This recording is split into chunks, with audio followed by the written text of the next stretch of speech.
This is KGW News at Sunrise. Hey, good morning. Thanks for getting up with us on this Saturday morning. I'm Tim Gordon. This morning on Sunrise, the family of a shooting victim is seeking answers in his death. We hear their emotional plea for justice just a few weeks after his murder.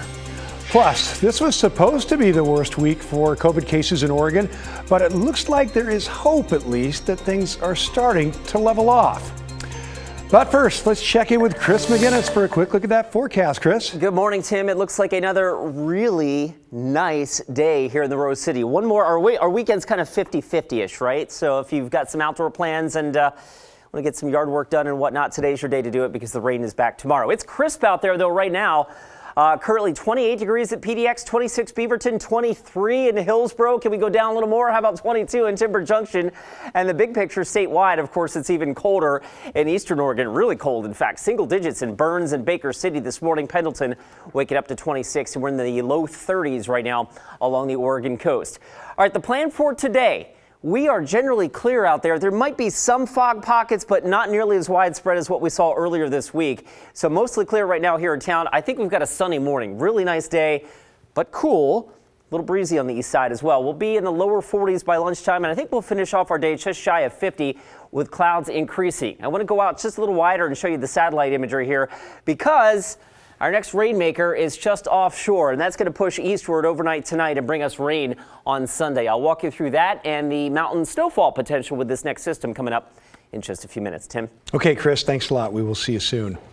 Well, about 1,100 city workers in Portland are planning to go on strike after months of bargaining for a new contract. The current contract expired in June of 2020 and was extended 6 months. The union says the vote to strike passed with 86% voting in favor. If the city workers walk off the job, it could affect basic services at PBOT and the police and water bureaus. That a strike is not in the best interest of the city of Portland, the city as an entity, as a $6 billion machine, and it's not in the best interest of our employees. Now, union members want a 2% raise, among other things. The strike is set to start on February 10th. Well, Portland Public School Board members say they will not be relocating Harriet Tubman Middle School to any existing schools in North Portland. Now, PPS had previously announced plans to move Tubman after the state approved plans to widen part of Interstate 5 for the Rose Quarter Improvement Project.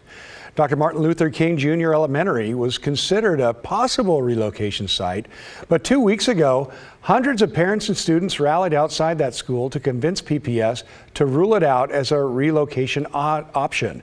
It's unclear what properties the district is currently considering. Well, there's a bit of good news on the pandemic front. Case numbers dropped dramatically in Multnomah County in the week that started January 16th. Multnomah County Health tells us the numbers were down by 23%. That's the first drop since December. Statewide, new cases are also flat for the last 7 days. These could be signs the worst is behind us, but it is also possible more people are doing home tests and not reporting the results. State epidemiologist Dean Seidlinger says either way, we should still worry about rising hospital numbers, which are nearing an all-time high. But as I said last week, even if cases have leveled, it will take several weeks for hospitalizations to peak and then return down to levels that are not stressing our hospital system. Now, Dr. Seidlinger also believes that the pandemic has been hard on many people's mental health, but he adds there has not been an increase in the number of suicides from 2019 until now. And we now turn to Southwest Washington, where new data is out on how many people are dying from COVID. Clark County reported 28 COVID-related deaths in its weekly report, the most we've seen. But that number needs to be put in context. Those deaths did not occur all in the past week. Unlike the reporting of new cases and hospitalizations, reporting COVID-caused deaths is a slower process. Clark County Public Health's Dr. Alan Melnick explains why. Physicians caring for the patients have to review the case, complete the death certificate, and that gets reported to the state health department. So that can take a while. With that context in mind, here is a breakdown of the deaths. Again, 28 from COVID were just announced in Clark County, but reporting delays of 10 to 12 days are common, sometimes longer. So in this case, 90% of the deaths happened between January 8th and the 19th. 2 were from December, and 1 was from back in August. Still, altogether, it pushes the Clark County death toll to 667. Also, of the 28 deaths, 13 people were in their 80s or older, 5 were in their 70s, 4 in their 60s, 4 in their 50s, 1 person, a man, in his 40s, and 1 woman in her 30s. It's difficult, but important information. Mortality information gives us one picture of the health of our country and of our state and our community. It's important to know accurately what people are dying from. Dr. Milnick is watching other data too. Hospitalizations from COVID are at 118 in the county right now, and capacity is at 96 to 97%, currently with a slight downtick.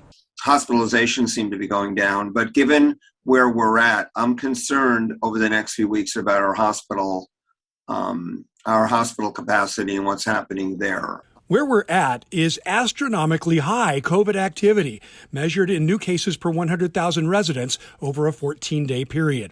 This week, Clark County is at 2,549. Last week, it was 2,206. The week before that, 1,679. While back on December 23rd, at least we were in triple digits at 263 new cases per 100,000. 2,549 is, that's ridiculously high, right? I mean, at the peak of the Delta wave, I think we're around 550 or so. That high Omicron activity is what is keeping Dr. Melnick up at night right now, because it is not showing the mega surge trending down yet. And we know from experience that hospitalizations and deaths lag behind those new cases, so we obviously need to remain vigilant. Well, the Oregon Health Authority says it will extend masking rules permanently in K through 12 schools. Now, that doesn't mean kids will have to wear masks forever. This also needs some context. The temporary rules expired yesterday, and legally they can't be extended again on a temporary basis. So the OHA says it's working to determine when it will be safe to lift the school mask mandate. State officials say they are reviewing public comments on the mask requirement in all indoor public spaces. That rule expires February 8th. Well, anyone living in Washington now has access to free N95 masks. They were sent here as part of the federal effort to give away 400 million of them through pharmacies and health centers. The Washington State Department of Health doesn't have a specific list of locations yet, but the federal government says they're going to companies that participated in its vaccine program. So think of places like Safeway or Fred Meyer, Costco too. Masks are limited to 3 per person while supplies last. Well, it's been a rough couple of days for Portland police officers. They've responded to multiple reports of shootings in a 24-hour time period. Now, this map shows you, a screen shows 6 of 7 shootings across Portland. Police didn't provide the location to one of those reports, but it did happen in a grocery store parking lot and left 1 man hurt. The shooting on Northwest 2nd and Cooch also left 1 person dead. If you have any information on these shootings, call Portland Police. Well, the family of a man murdered on the 2nd day of 2022 wants his killer brought to justice. Isaiah Hurt was gunned down in North Portland, and this week, Crime Stoppers announced a new reward in his murder investigation. KGW's Alma McCarty spoke with the victim's sister last night.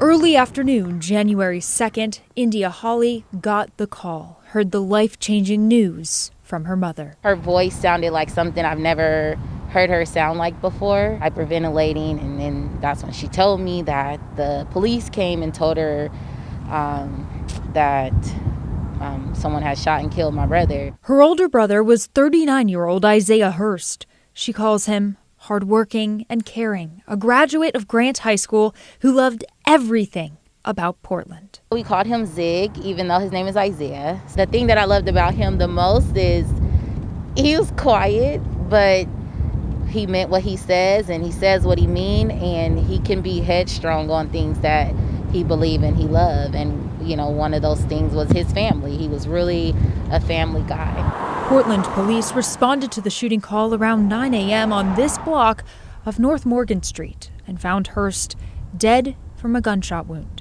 The medical examiner ruled his death a homicide. Like 9 a.m. in the morning, broad daylight.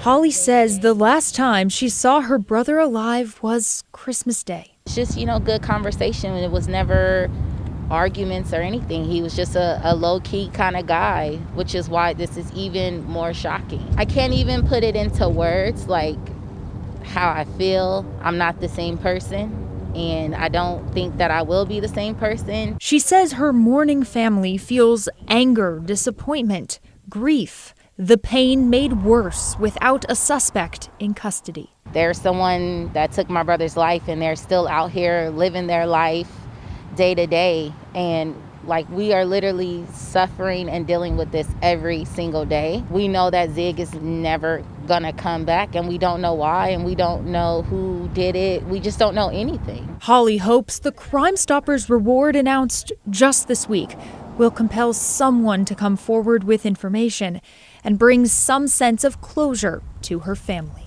I do want justice for my brother. So tough. Well, Crime Stoppers offers up to $2,500 for information that leads to an arrest, and you could submit tips anonymously. We'll be right back.